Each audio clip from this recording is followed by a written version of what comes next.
लोटा में से चुए छके जल बाबा हो बता द कोनो म्यूजिक डायरेक्टर नीतीश राकेश लोटा में से चुए छके जल बाबा हो बता द कोनो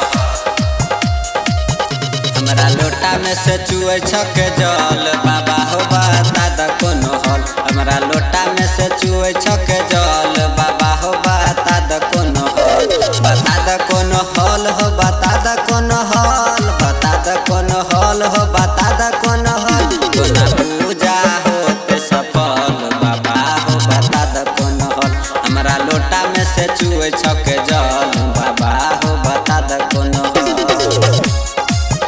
हमरा लोटा में से चुए छके जल बाबा हो बता म्यूजिक डायरेक्टर नीतीश राकेश हमरा लोटा में से चुए छके जल भांग धतूरा बाबा तोरा चढ़ैब हो तोरा चढ़ैब चिलम के टान बाबा मारी के आइब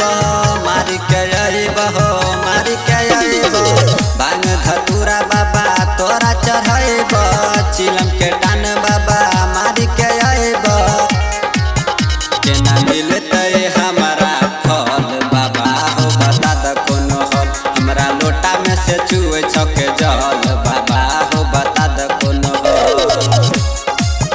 हमरा लोटा में से चुए छके जल बाबा हो बता द म्यूजिक डायरेक्टर नीतीश राकेश हमरा लोटा में से चुए छके जल तोरा कबरिया के अलग छसान हो अलग छसान हो पप्पू परदेसी के बात लमन हो तोरा कबरिया के अलग छसान हो पप्पू परदेसी के बात लमन हो मुकेश के पूजा सफल बाबा हो बता द कोनो हल हमरा लोटा में से चुए छके जल बाबा हो बता द कोनो हल।